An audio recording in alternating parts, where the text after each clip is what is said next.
Good afternoon, ladies and gentlemen. And first of all, thank you, Charulata and entire Celerity team for inviting us on behalf of the panelists. Thank you. And we have a very focused session in store. We are talking about logistics on the move, resilience, agility, and the road ahead. So, I would like to just set the context before I start asking questions. And what we are going to do is the panelists will introduce themselves as and when I start asking the questions. So we don't take it as a separate session for introduction. So I would like to say a few words to set the context of the discussion which is going to happen. Supply chains and therefore logistics has always been on the move. It has always been on the move.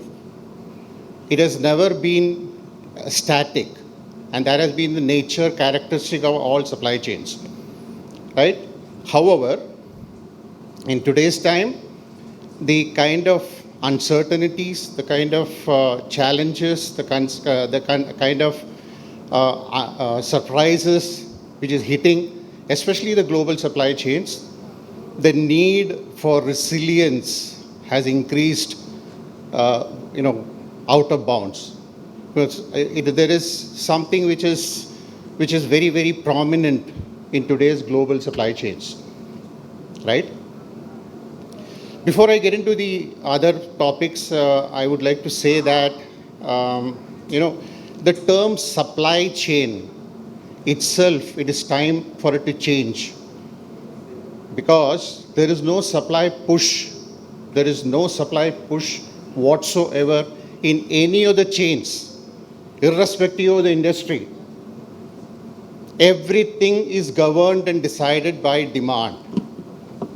Okay, the chain actually starts from demand, runs through the demand planning, procurement, planning, buy, and then the move, store, make, and then move, store, make, and then again it comes and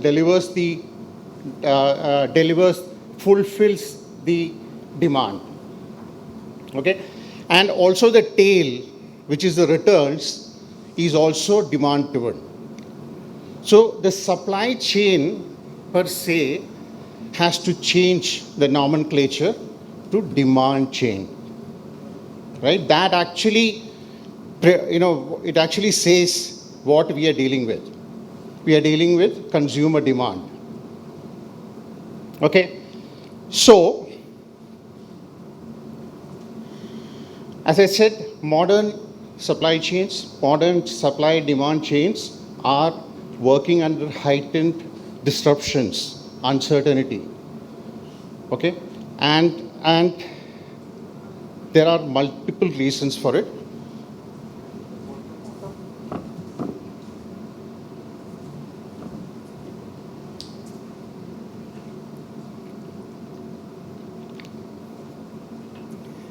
Almost all the reasons we are familiar with. We have, since pandemic, like the previous panel was saying that, before pandemic, the focus on supply chain was not that much. Nobody was really worried about supply chain because it was just going on. But after pandemic, things changed, our lives changed, and our tastes changed, our demands changed, our behavior changed. Otherwise, as Raji was saying in the previous panel, that in Kashmir they used to buy household material for 6 months and keep the inventory. But in my childhood, we used to buy 1 month's provisions in advance and keep it at home. Now the same people are actually buying in 10 minutes, getting it delivered, the bread and butter. So consumer demand is actually governing what we do in supply chain or demand chain. Okay. Now to add to all this, there is one person sitting in Washington, D.C. has added a new dimension called tariff era. So that is also going to be a disruption and a wonderful disruption for supply chains. Okay, now there is a close link between economy economy and supply chain or demand chain. Anything that happens in the economy has an impact on the supply chain and vice versa. Okay, so our economy will be having a problem post these tariffs coming into force, because 80 billion worth of our exports, or 18% of our exports, are going to be taxed 25% more. Now, how many people, how many industries can afford it, and what will be the impact of that on the economy, Indian economy, is very, very doubtful. So, and the only saving grace is that let us hope and pray that our economy yes, is sufficiently resilient to tackle this challenge, which is again unexpected, unwarranted, and probably not long term. But anyway, we have to face it. So what I'm saying is that the prominence of resilience is increasing by the day, and it actually the intensity and the kind of complexity of that is depending on which country you are exporting and what industry and what is the volume. So there are multiple factors which is influencing it. So to actually talk about post-pandemic, what has happened is that along with human beings, we all got vaccinated. So most of the global supply chains also got vaccinated, which is called the resilience vaccine. Okay, then we have now learned to expect trouble. We knew, the human beings, we knew that such pandemic is possible, it can hit us. 2 years we were not able to step out of the house. So supply chains have also realized, and a lot of resilience measures are already in place with most global supply chains, mostly more global supply chains, plus the domestic supply chains also. Okay, but only thing is now, it is time to do the second round or third round of vaccination, because the kind of challenges are actually intensifying, right? Now, we don't know how many more people are going to come out with something. The most powerful country thinks that tariff is the answer. And that is all happening in the name of making his country or their country great again. Okay? So all the best to them. Now, there is something called the Logistic Performance Index. The World Bank of India actually publishes the LPI index, LPI scores, and they rank 139 countries. And as per the 2023 report, which is the last report, India is ranked 38 out of 139 with a score of 3.4 out of 5. In the same report, World Bank has also mentioned that if a country scores 3.6 out of 5, then you are actually moving into the logistics friendly category.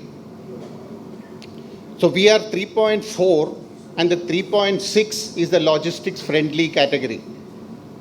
Okay, so we are so close, but we are still so far from that particular threshold.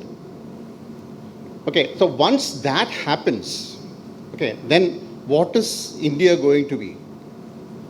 Okay, the fastest growing major economy, 1.4 to 1.5 billion people, mostly educated and young, and a logistics friendly tag.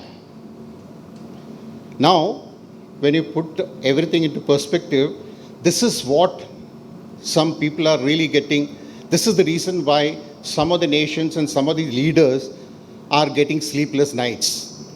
India is getting the prominence it deserves, and we are already a power, and we are a competition to some of the countries which is the major worry for them.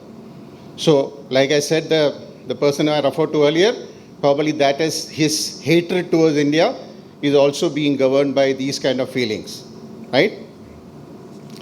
Now, that is mostly on the global logistics side. But when we look at the domestic side, domestic logistics, like we keep talking about post-pandemic, so we are in a post-GST era. And the previous panel also was discussing points about that. The ease of doing logistics management. Okay, I am not getting into the business side because there are so many other factors involved.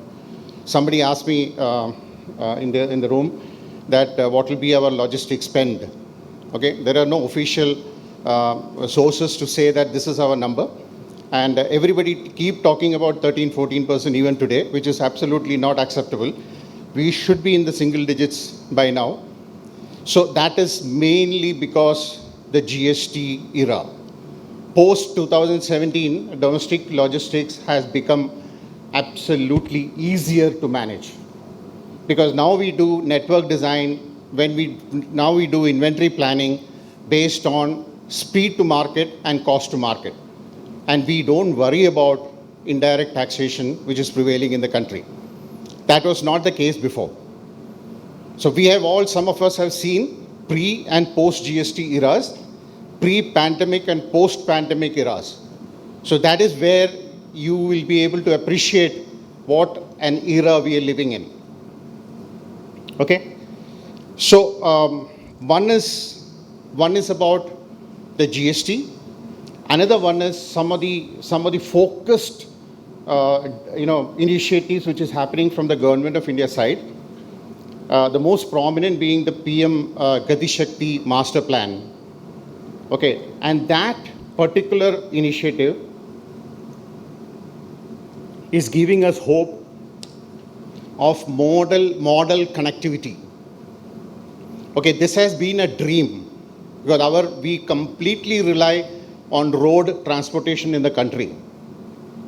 But with the kind of initiatives which is happening, railways is getting prominence, our coastal shipping is getting prominence, our inland waterways is getting prominence, and there is also a focused approach to do the modal connectivity, develop modal connectivity with multimodal logistics parks and various other initiatives. Now that is what is going to make the next major change in the logistics ecosystem of this country. So, we are actually going to discuss two aspects. One is resilience, which is slightly different from agility. Resilience is the long-term kind of preparations against unknown events, right? So resilience is a long-term sustainability. That is something which we have to cultivate, we have to grow, that depends on industry to industry. So it goes on geography to geography, and from where you're buying, where you're selling. And under these circumstances, under the current circumstances today, even the globalization is being challenged. Like globalization, which we thought is the best thing which could have happened to us, because we could have bought from somewhere, anywhere, we could have sold anywhere. That probably was conceived or perceived as one of the best things of our era. Now that is being challenged because of these knee-jerk reaction from some of these countries. Okay, now we are talking about nearshoring and onshoring, and the impact of these actions on the respective supply chains is something which is to be seen, to be believed. It is not easy to change the model overnight. So the situation that we are facing today is as promising, and it is also very, very demanding, very, very challenging. Okay, now we have today I'm extremely happy to do this panel discussion. I was telling the panelists that unlike the previous panel, there were two 3PLs in the panel before. In this panel, I am the only 3PL background, and we have 5 industry leaders here. Okay, and this is the first time I'm getting an opportunity to question them All these 30 years, they've been questioning me. So I'm very happy to start this discussion. And between the five of them, they have about 120 years of hardcore logistics supply chain experience. And the most important thing is, logistics supply chain experience is not like any other experience. Every one of them are champions of their own industry. And most of them are actually managing supply chains, planning, inventory, distribution. It is just not logistics. Okay, so all these points of resilience, agility, and the way forward. The way forward is more important because based on the core competency scenario, they will not be able to execute everything in the most efficient manner. So probably there will be a kind of they will need us, I mean the 3PL industry. So we will also ask them some pointed questions on how they outsource and what are the benefits they have already reaped and what is their wish list on that front. So we have the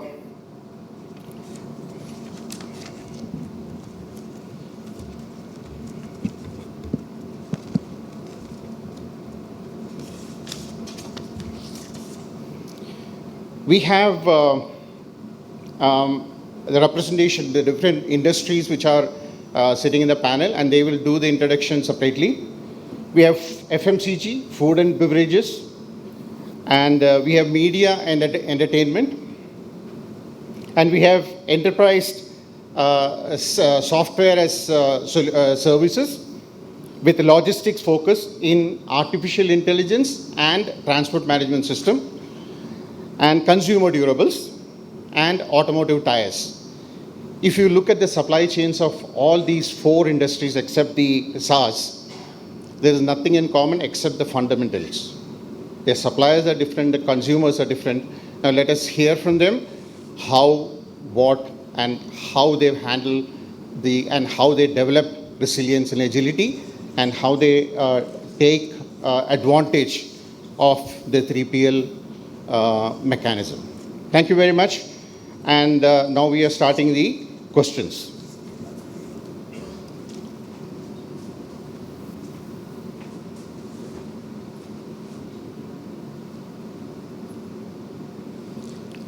As I said,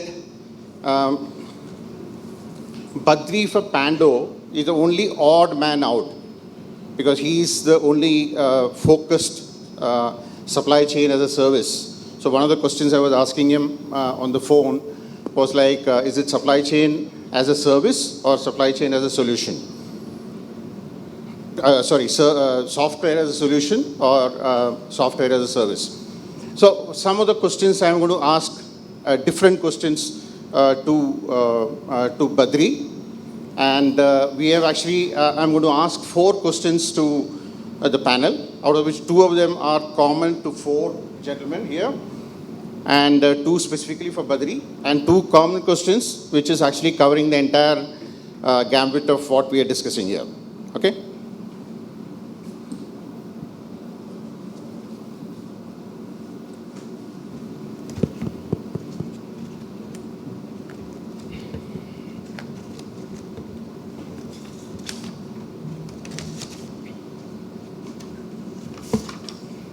The first question is, gentlemen, since the pandemic, okay, logistics risk management has undergone a significant transformation, expanding into several new dimensions. That is what I was talking about before, right?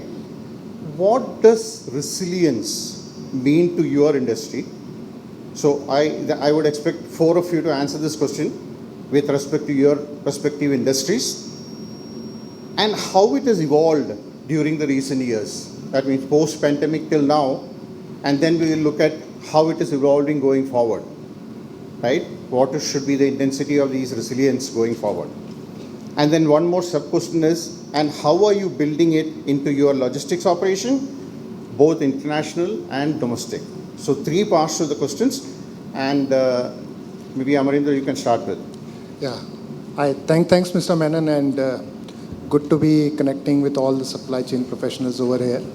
And thanks, Celerity, for inviting us all. I'm Amrendra Singh, representing food and FMCG here. Been with Mondelez for about 15 odd years now, and have prior experience in metals and mining in Vedanta.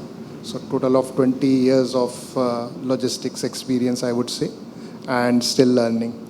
So good that we are discussing on this important aspect, and resilience obviously is a topic which has come to the forefront post-pandemic, and we have always been discussing about some kind of disruptions happening. So if we go by a simple definition of what resilience means, resilience is how quickly you can recover back to normalcy. Yeah, so in case of your operations, if there is a disruption, how quickly you can recover and get back to normalcy is something which you'll call as a resilient organization. And post-pandemic, what we have seen is that the shift that has come is that most organizations have taken resilience to the next step, which is what they are doing in anticipation of any kind of disruption. So it's not, the resilience is not only a post-mortem exercise or a reactive exercise, it's become much more anticipative exercise, and that's where most of the organizations are going. So if I have to give an example of my own organization, I think we did have some business continuity plans, processes, but then those were more in terms of documentation, in terms of things which are happening across the world, and then we used to get some information as to what's happening in some part of the world, what is the kind of disruption that is happening. Post-pandemic, I think what we have done is that we have clearly identified risks at a global level and made it in a policy which is much more standardized across. So there is a risk management policy which works well for the organization. And then it's not about at a global level you make a policy and that would work. I think it's think global versus act local. So you'll have to devise your emergency response plan at the local level. So if you are having a DC in Cuttack or in Cochin or in let's say Bhiwandi, all three of them could not have the same kind of emergency response plan or a business continuity plan, because obviously the scale is different, the kind of environment is different, you have climatic conditions which are different, which would mean that there would be some kind of changes. While fundamentally you can have broader principles around what would look good in terms of an emergency response plan, but what would be required is that you'll need to probably look and navigate at a local level, create hyper-local kind of a plan which suits your DC level. The second aspect, I think, which most of the organizations have taken is a visibility aspect, wherein the end-to-end visibility in terms of a control tower, which is helping, and that kind of helped us during pandemic as well, wherein we had a lot of our trucks were stuck on road when the disruption happened, and which kind of was managed in a way because we had IoT devices in our trucks. So we were able to navigate our trucks or move our trucks to the closest destinations or the closest warehouses of ours, and that kind of helped in the product integrity as well as keeping the customers or the supply chain running. So that's the second aspect, is that how do you kind of make the visibility going. And there is a technological aspect, as I said, that IoT devices are something which are helping in that line. And then there are other examples in terms of how do you kind of manage the entire network. So the second aspect I would say is that managing the network, because network is something which you have defined for your organization. So you need to have a resilient network, and it starts from sourcing. So if you are having diverse sources, then you'll be able to navigate through any kind of disruptions better. So if you have a global supply chain, all the more think not only think global, but start acting local in that aspect as well. So that would make sure that whenever disruption happens, you at least have vendors closer to your plants as well as to your distribution centers.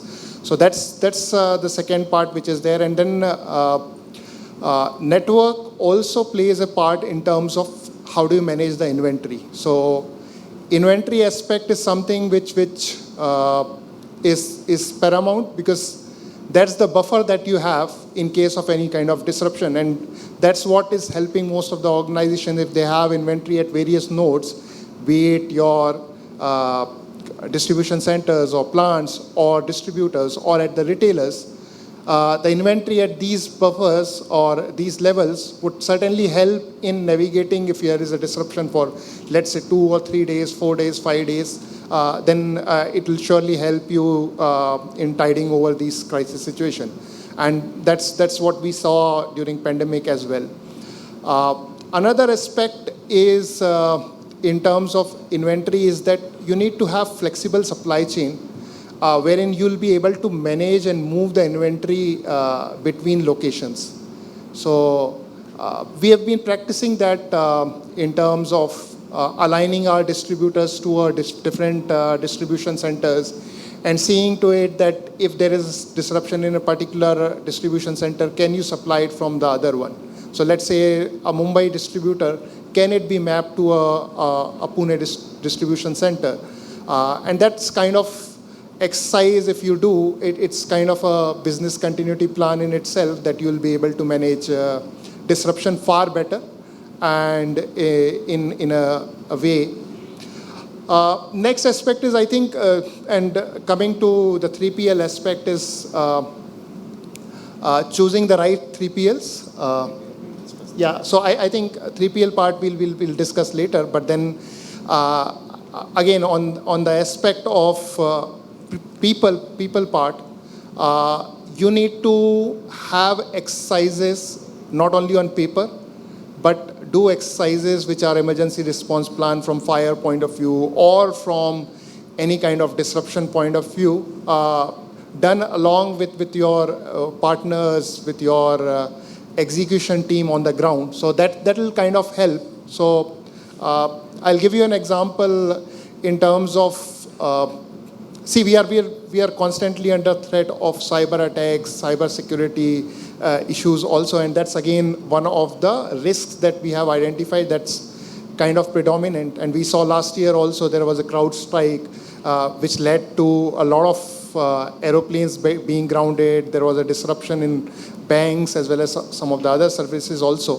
So there could be disruptions because of malware, because of upgrades that we are doing, and obviously with the technology coming in, there are a lot of aspects. You have WMS systems, you have transport management system, as well as you have some of the other aspects like ASRS, etc. So anything which goes down over there would lead to a disruption. So how do you kind of manage this? So I was just giving an example is that you get a lot of phishing mails which could be detrimental to your business. So the organization themselves are sending some kind of phishing mails as part of their exercise.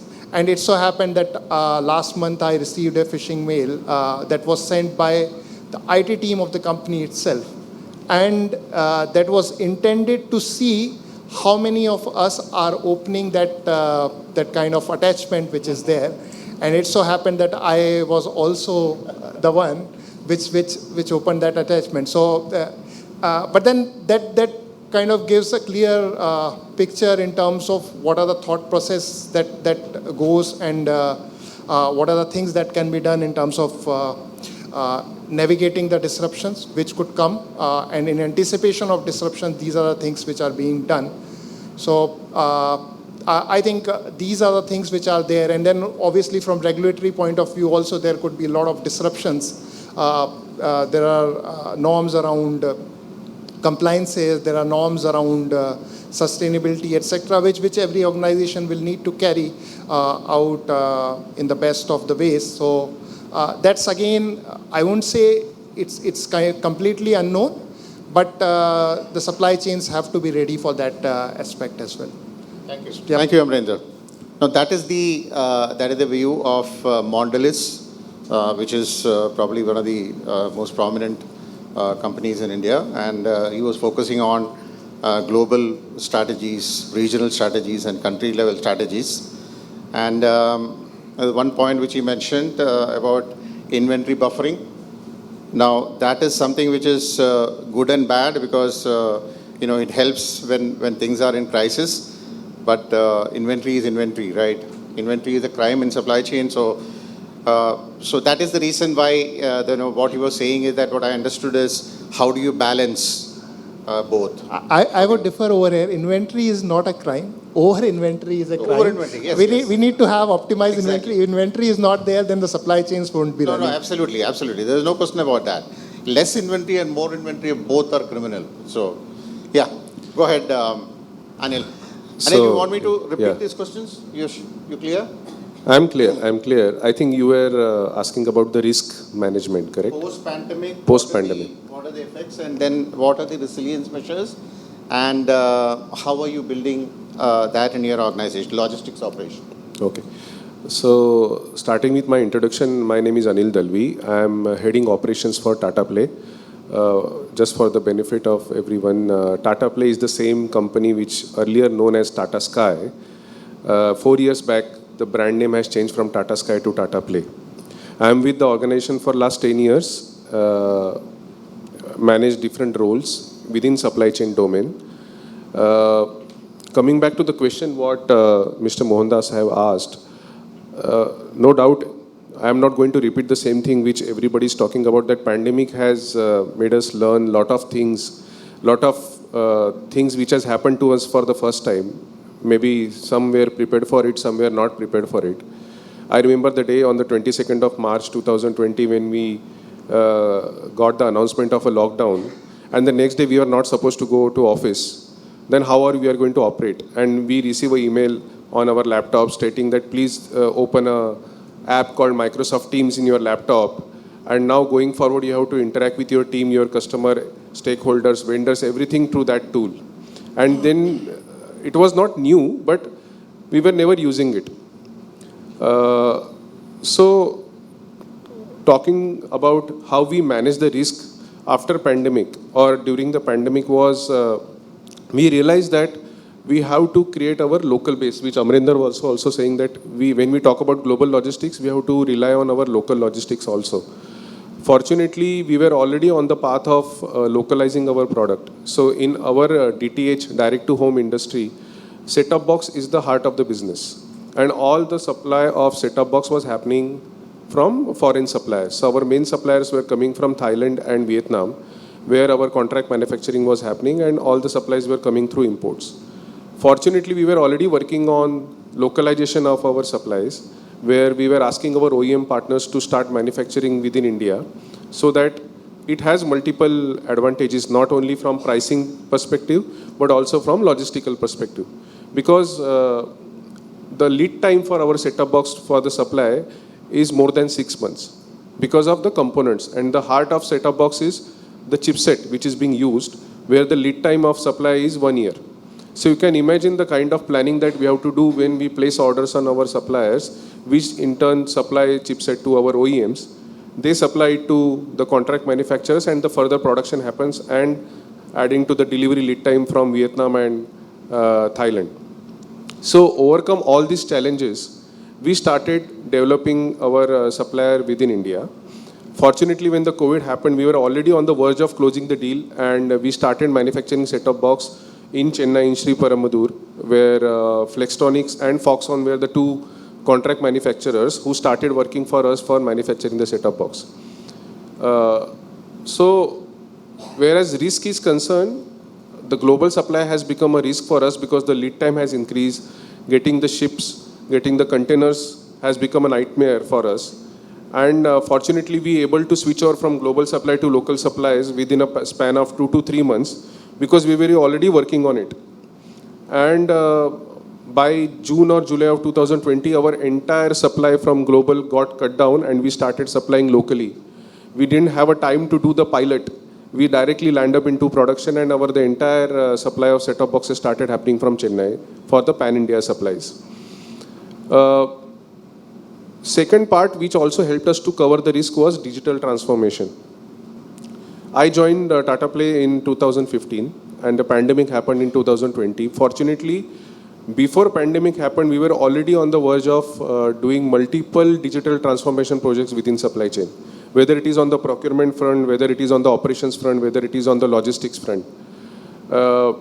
In 2020, we also launched artificial intelligence in logistics and distribution, which helped us to optimize our entire distribution and planning from our warehouse to our partner location movements, reverse logistics movements, distribution, networking. We moved from forecast to actual real-time consumption data capturing model, which helped us to optimize our inventory across.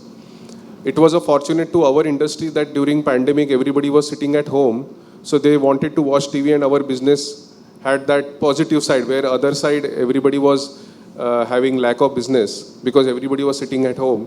Our business had that positivity that people are at home and they want to watch the TV, so our activations, our business had a boom during that period. And that obviously created a challenge for us, being a part of supply chain and logistics, that we, during that such a difficult situation where vehicles cannot move, you have to make sure that no customer call or requirement should go on hold for the want of set-top box or any material. So that became a big challenge for us in supply chain, that we have a business and we have to ensure that material availability should be there from Leh Ladakh to Kanyakumari. And because fortunate that Tata Sky or Tata Play used to have a footprint across all the geographies of India, unlike our other competitions. So we have to sustain that, and digital transformation helped us a lot during that. And third point is people. So we had presence, as I mentioned, we had presence across pan-India. Our supply chain team was working locally, remotely from different locations. Their skill set played a very key role while sustaining the business and the requirement of delivering material to different locations as per business requirement. They were skilled more in advance before the pandemic happened. So we didn't wait for any pandemic to come and then we train our people, because that was not the situation. So as Amrendra mentioned, resilience is not something where the situation come, you start working on it. You have to start working on it since beginning, so that when the situation comes, you're already ready for it. So again, coming back to the question, to cover up the risk, three things helped us: localization of the product, digital transformation of the supply chain, and the skill set upgradation of the supply chain team. When the pandemic happened, all these three things helped us. And obviously, when this has shown the results, the positive results to the business, we got more support from the management, and we have enhanced the level of digital transformation in supply chain going forward also. And the localization has increased from 70% to 99% now. So all our products which we are supplying are now 99% locally supplied. We develop new partners, new suppliers. Only few products for which we are not getting the same quality what we expect locally are coming from outside. And the skill set of the people have enhanced further. So these are the three things I think we worked. Thank you. And from the two comments that we heard, a couple of things which is really standing out is technology came to their help, and of course onshoring, because it's all localization, and the control tower which he was talking about. So those are the things which really helped tide over this problem which created by pandemic. So let us, before I talk to Badri, let's talk to Pavan. Pavan, because of the same, then we have the same flow. So quickly, you can have a look at the time there. So, Noted. Yeah, thank you. Sorry. Good afternoon, everyone. I am Pavan. Mr. Menon started off with supreme important thing, which is demand. And even in the last panel, someone mentioned about sensing of demand. So I actually started off my career with sales, which is the nearest person to the demand. So I worked in sales earlier for 4 years, and then moved on into strategy function. I deployed as SAP, moved into procurement, handled the profit and loss before taking up this particular role as head of supply chain in VoltasBeko. So among all the team members here, sitting here, I might be the least experienced person in supply chain. But this company gave me a good opportunity in handling this particular demand planning, supply chain, warehousing and distribution function. So pandemic did impact us. We are just a 7-year-old firm. Started operating in India in 2007, incorporated in 2017, and started operations in 2018. We actually launched our factory in Jan 2020, and just after 2 months, the pandemic struck. So yes, we were definitely impacted here. And while there were definite plans to indigenize things, this pandemic only fastened up our decision-making process and the execution to indigenize stuff much, much faster. I would say in terms of raw material, earlier we were sourcing almost 40 to 50% materials for our factory from outside India. And we speeded up everything, and currently we are standing around about 20 to 25% import, and balance is all indigenized. In terms of finished goods, we were predominantly dependent earlier on imports, 95% procurement being done from imports earlier for our finished goods, which is now down to less than 5%. So that fast we indigenized. We are a very small firm, so this thing actually helped us in quick decision making. The agility part came into picture here. So we quickly turned around on that particular aspect. Not just pandemic, even the other disruption which happened last few years, like the attack on Red Sea by Houthi rebels, impacted our exports as well. During the same period, we had exported around about 100-200 containers, and it got stuck. We were not getting any clarity from liners when the machines will reach to our European partners, and literally it was struggling for almost 3 to 4 months. And finally we realized a moment. Here again, disruption from other angles struck us, that energy efficiency norm at the country where we exported changed during that frame. So again, our material we were not able to clear our units at the country where we exported. So many things happened, and very recently we see a Kawad Yatra happened. Everyone is aware, right? All the routes in the north near to Hyderabad, Haridwar got impacted. But yes, it has happened to us earlier, so we were well prepared to reroute things out. We were ready for this kind of thing, basis our earlier expenses, and we were able to navigate it through. So these are certain examples how we managed the disruptions which happened in very recent time as well as in earlier cases as well. Thank you. So again, another example of localization saving the trouble for them. And as your supply chain crosses your border, by the country border, the complications start getting magnified. Okay, so let us ask Vinod the same question. So, sure. Thanks, Mr. Menon. I am Vinod Kumar. In the panel, I represent the automotive tire sector. And by virtue of alphabets, most of the points have been covered, but I'll try to put it in a structured manner, probably. So see, what is resilience is, first of all, what we need to understand. It is a combination of 3 R's. How ready we are, how do we respond, and how do we recover, right? If I look at pre-pandemic and post-pandemic, the complete weightage that we used to give to these 3 segments as an organization, that has changed. Right? Earlier, our more focus was on response rather than being ready. The response used to take up a lot of time, and the recovery would probably take a lot of time because we were not ready enough. What pandemic taught us was that if the readiness is there, the response can be fast, the agility can be there, and probably the recovery time comes down. Right? That is what we learned as an organization. I'm sorry I missed mentioning more about myself in terms of my experience. I have been with CET for the last 18 odd years, worked across functions, and currently I'm heading the supply chain function. And before this, I've worked with Asian Paints and Becton and Dickinson as well.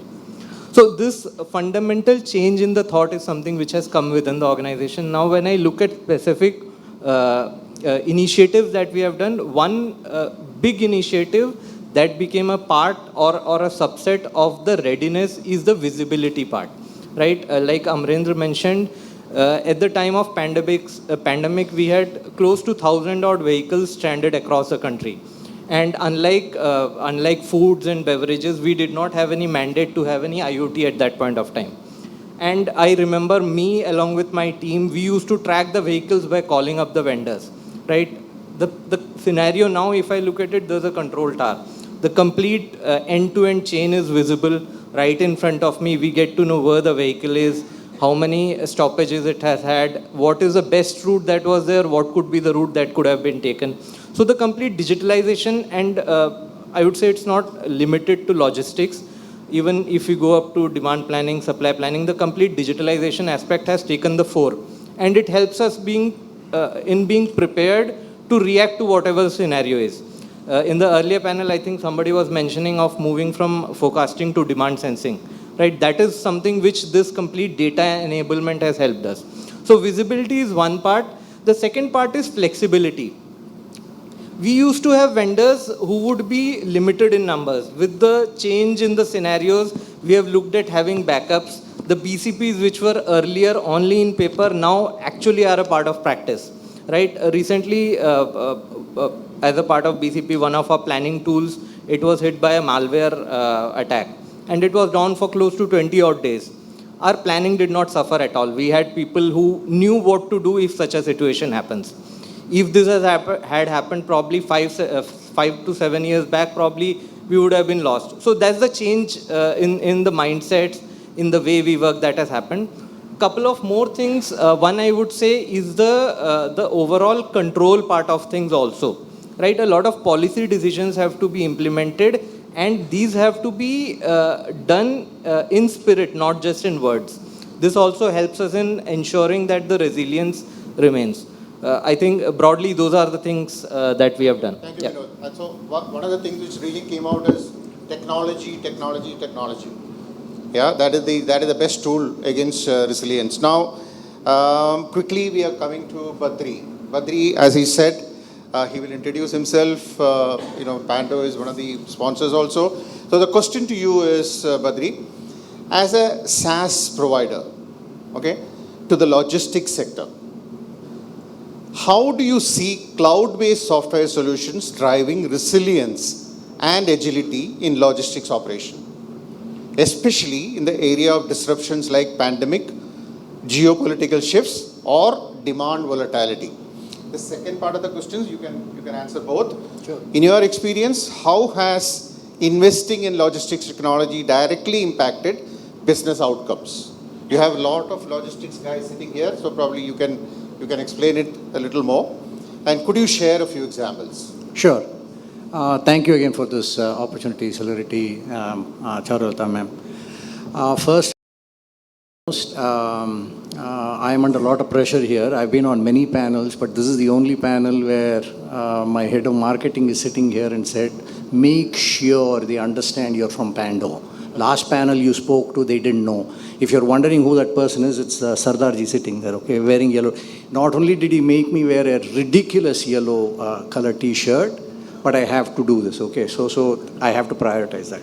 But anyway, kidding aside, what does Pando do? I think Mohandas ji kind of articulated that. We are a software as a service. What that basically means is, we make logistics happen. We are the technology partner. I've 3 decades of experience wearing different hats, but the perspectives that I want to bring to this August audience here is through the lens of my customers.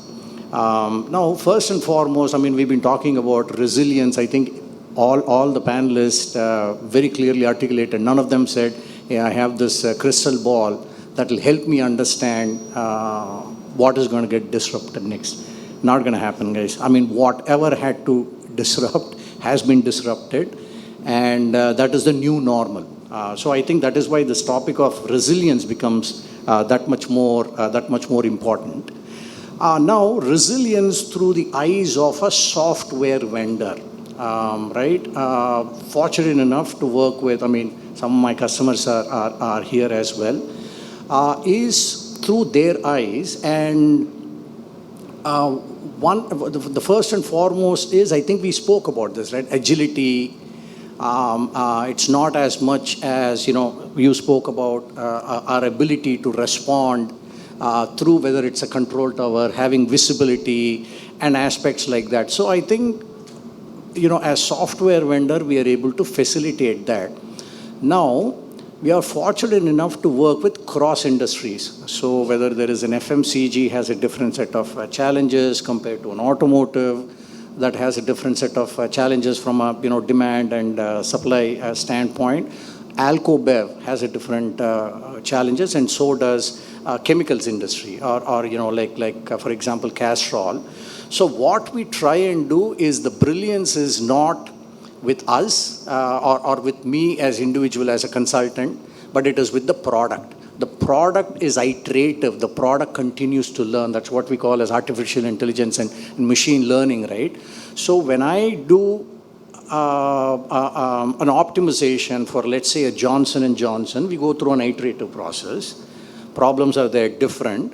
But when I go to a Castrol, similar set of challenges, but the emphasis is on different things. So you learn those, and the product learns. So that is something that I think we take it back to our customers, and that's what they're able to use. Of course, there are new use cases that comes up, and that we incorporate. So that is one from a resilience. I mean, so the key aspect there, I think, Anilji spoke about it. I mean, Vinod also articulated this, saying, hey, whether it's a control tower or it's a digitization, gone are the days where I have to make 5 phone calls, truck aayega na, at this dock, at this time. The previous panel was also talking about, it taking 2 hours to kind of load and unload a truck and all that. How do you optimize those? So I think that is one.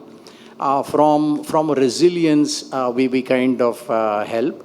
Second is aspect of predictability where it is possible. We collect a lot of this data, right, that a customer has, and we report it back to her as, head of supply chain, saying, hey, did you know that I think you are spending a bit more with this vendor than you were the previous year while your volumes have increased? That's a bad sign. That is a bad sign, right? So insights from the data, hey, I think, so something that they are able to use and utilize. Now, the last question was more on, hey, what is the value that is getting perceived? This is not, hey, was gone are those days while we say menace sap lagadi, which was something that I used to say with a lot of pride. Gone are those days, right? Now I need value. And the way Pando does is we establish a baseline. Hey, where are you currently? Where is your business currently? Based on your data, give me 1 year data, or 2 years, 3 years of your shipment data. So I'll establish a baseline of where you are. And then post-implementation, we are able to showcase the benefits to you in quantifiable terms, right? So you name it. Hey, we are able to save from 8 to 10% in freight spend, for example. Or let's take another example of procurement, right? I mean, there is one client that I'm working with who has 600 primary and 200 secondary lanes, right? 800 lanes. So, hey, I'm going to deal with 10 transporters that just went up to 8,000, and we're talking about one truck, 16-tonner. Okay, you've got all the data now. You floated an RFP. You got all the data. How are you going to use it? How are you going to analyze it? It takes about a week. Now we can do this as a simulation. We can give you the answer in less than a few hours. All right. Last, I think that is where what you can do as an enterprise. This is again something that we share with our enterprises as well. Learn as much as you can from others' experience, right? I mean, not just your own industry. How do you learn? Hey, podcast is definitely one. The other things that I've seen is companies floating RFP. request for proposal, request for information, where they learn from these new AI companies or from other industries as well. Thank you. Thank you, Badri. So, is data analytics can be termed as your USP in terms of what business they are doing and what is the kind of analysis you do and give it back to them? Is it one of your USPs? Definitely, that definitely is one of them. So it makes sense. Again, we are focusing more and more on technology. So looking at this time, I've stopped looking at it. So what we are going to do is, this question, next question, I'm going to make it as a quick fire question. Okay, to the four of you, and I'll come to Badri later.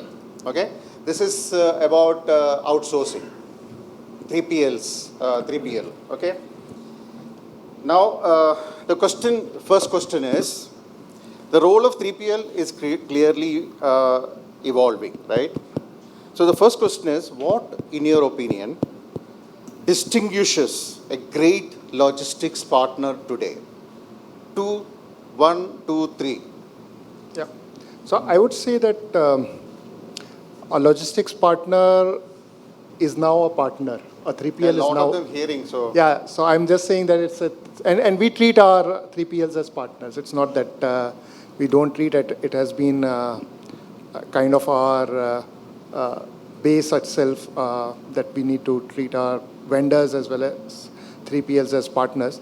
So I think the 3PL needs to be, the top management needs to be invested and involved in the business. So that's one thing, so that the strategies could align. So one part is that.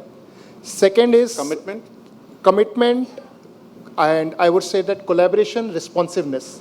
Second is that, and then third is the people aspect. So skill set of the team and proven excellence. Thank you. Interesting. So for me, 3PL model becomes successful only when they treat your business as their own business. Secondly, you outsource your logistics activity to 3PL, understanding that they are the subject matter expert.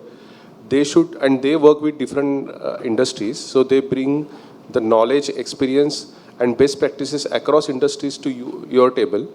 And instead of you demanding, I want this, I want that, after understanding the complete business context, they should bring the ideas and innovation to your table that the things can be done in this way, which will bring value to your organization.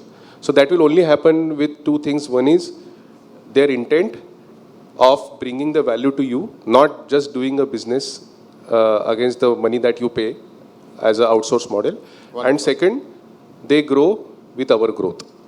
Wonderful. Being on this side, so I can understand what you're saying. So what is your opinion? The 3PL partner who understands the time value of logistics is the one which I would like to choose for. They should be able to put in the right speed, flexibility, and scalability aspect into the proposition. That's where we are one of the fastest growing appliances firm in India for last 4 years. And unless until they are able to scale up to this requirement, definitely they are not on radar. Luckily for me, I had a good opportunity within the 6 years to work with 9 different 3PLs. And the company which is able to understand this time value of logistics is on the topmost priority for me to choose upon. Thank you. What do you think, Vinod? So I actually would like to echo what Anil mentioned. I had similar things in mind. See, value addition is something which has to be looked at. They have to treat the business as their own. Efficiencies, which can be in a gain sharing model, that works.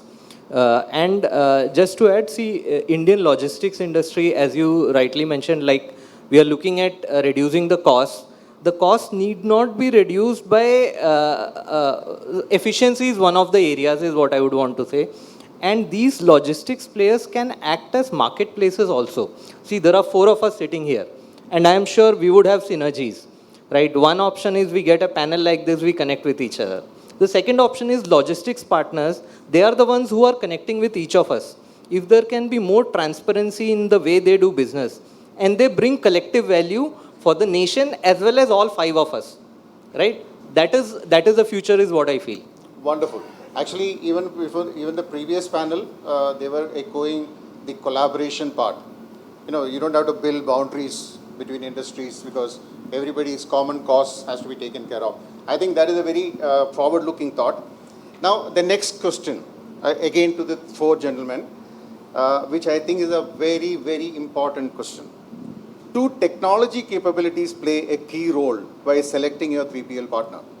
Yes or no, and why? Yes, they do. And obviously, when you are looking at scalability and you are looking at adoption of newer practices in terms of technology, you are looking at IoTs, automation, AI solution, the 3PL also need to be ready, and then they need to have the right skill sets to make the technology work for you, because it cannot work one way. It has to be in partnership with the 3PL. But do you expect your 3PL partner to bring technology? They have been doing that, and whatever new technology innovations they find, that could be good. And as Anil was also mentioning, that's the value add that they bring, because they know what's happening. If 3PL is working for 10 different companies, what they can bring on the table is obviously the experience and the best practices from various companies. I have a different opinion. Sure. All these years, like in my 20 years, I have worked with multiple 3PL companies, but it was never a situation where I am dependent on the technology, what they are bringing, and I want to use it. For two reasons. One is the technology which you want to use based on your business requirements, your 3PL may not have that. It is peculiar to you, specific to your business requirements. And second, you keep changing your technology requirements, which 3PL will not able to change. So, in my opinion, preferably, I will expect more value addition, efficiency, effectiveness than the technology what 3PL will bring. Technology will be of my own choice, which is suiting my business requirements. Okay, fine. That is another perspective. What is your view? Definitely, it will be having a competitive advantage in case a 3PL is able to bring in technology.